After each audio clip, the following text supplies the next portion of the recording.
Welcome to the League of Legends Champion Spotlight, featuring Soraka, the Star Child. So long as I live, none shall suffer. Soraka is a ranged support champion who excels at buffing her team, healing, and preventing a lot of damage. Additionally, she has a number of strong offensive uses. Soraka's passive is Consecration. Soraka and friendly champions around her enjoy bonus magic resist. Star Call damages all nearby enemies and lowers their magic resist for a few seconds. This magic resist shred can stack, often placing enemies into negative values that cause them to take even more than the listed damage. As a support, I recommend 1 point in Star Call early, but due to how dangerous it is to stand in close range, max it last. In tankier mage-oriented builds, I recommend maxing it first. Astral Blessing heals and significantly increases the armor of target ally for a few seconds. For support Soraka, take Astral Blessing at level 1 and max it immediately. When played as a mage, max it after Star Call.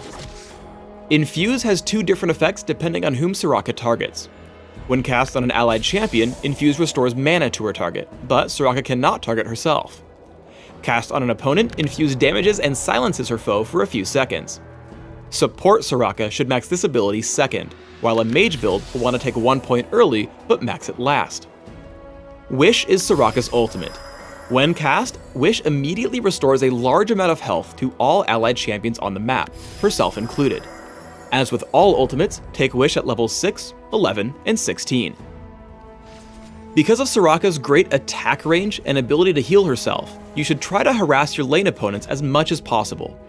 But instead of blindly walking up and attacking, pay attention to the health bars of your own minions. You can see here Soraka and Graves get free damage onto Caitlyn as she walks into range for a last hit.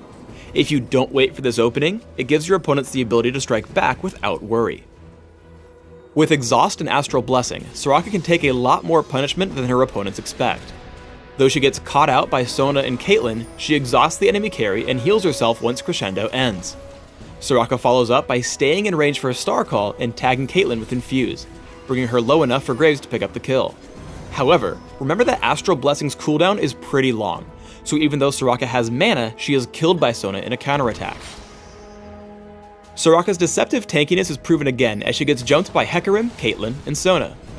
Flash gets Soraka a bit farther away and then she self-casts Astral Blessing, allowing her to absorb a lot of punishment as her team comes in from behind. After Sona falls, Soraka keeps herself alive with Wish, exhausts Caitlyn, and silences her ultimate. Popping Shurelia's Reverie, Soraka escapes and allows her team to chase down Caitlyn for the kill. Don't get overconfident. Soraka tanked the last fight because only physical damage dealers were focusing her, and Astral Blessing grants tons of armor. In this clip, Soraka's caught out in front against significant magic damage, and enough crowd control to prevent all of her healing. Now let's talk about her early game as a primary mage. In the beginning, rely on your basic attacks instead of Star Call for killing minions. Using Star Call will place you in significant danger of a gank, so it's better to farm from a distance. Star Call does, however, deal incredible damage in team fights. Soraka follows as Lee Sin charges into a fight against Skarner and Katarina. Summoner Heal just barely keeps Lee Sin alive, while Star Call begins to wear down the health bars of her enemies. Skarner falls dangerously low, but a last-second shield and then flash keeps him from dying.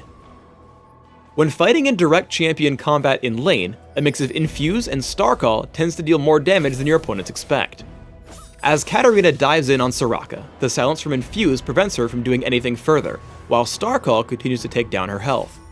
Ultimately, Soraka is able to drop Katarina to about half without suffering almost anything in return. One fun trick when pushing as Soraka is to wait until an allied cannon minion takes some damage from the enemy turret, and then target it with Astral Blessing.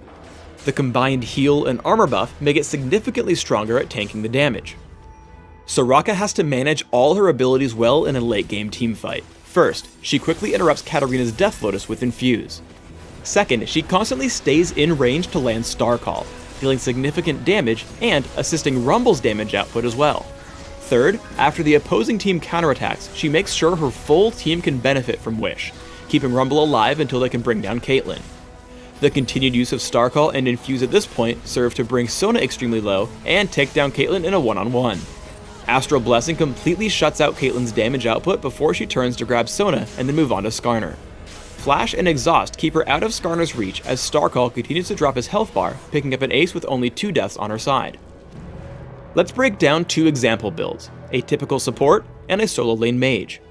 As a support, I recommend building early gold generation, adding in auras to help your teammates, and finally a splash of ability power. As a mage, try instead for 40% cooldown reduction, a healthy dose of durability, and a bit of ability power. As a support, try armor marks, armor seals, cooldown reduction glyphs, and gold generation quintessences. For a more offense-oriented build, take magic penetration marks, mana regeneration per level seals, cooldown reduction per level glyphs, and gold generation quintessences. Take 8-0-22 masteries as a support, with cooldown reduction in offense, plus mana, gold generation, and more cooldown reduction in utility. Mages should consider 9-21-0, focusing on magic penetration in offense, plus cooldown reduction and general durability in defense. Almost any build with Soraka will want to take Flash, as she has no other way to escape in fights. Aside from that, support Soraka with Exhaust will be able to weaken threatening enemies, while a solo lane Soraka should take Heal because she wants to be the last champion standing in a fight as she relies on Starcall stacks. For support items, I recommend opening with a Fairy Charm plus multiple Sight Wards and 1 or more health potions. Upgrade quickly to a Philosopher's Stone and Heart of Gold before adding Boots of Speed. If you can grab it before about 15 minutes in, Cage's Lucky Pick will also set you far ahead. From here, start adding in items that will help your team at large, such as Shirelia's Reverie, Aegis of the Legion, Locket of the Iron Solari, and Zeke's Herald. Finally, adding a Rabadon's Death Cap at the very end will increase the potency of your heals, keeping your team alive longer. For a more carry-oriented build, start out with Boots of Speed and health potions, adding in a Philosopher's Stone early. Rush a Rod of Ages, upgrade to defensive boots, and start on Frozen Heart.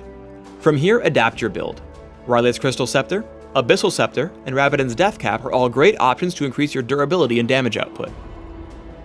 Thanks for tuning in to the Soraka Champion Spotlight. Please subscribe to the Riot Games YouTube channel above and leave us your comments just below the video.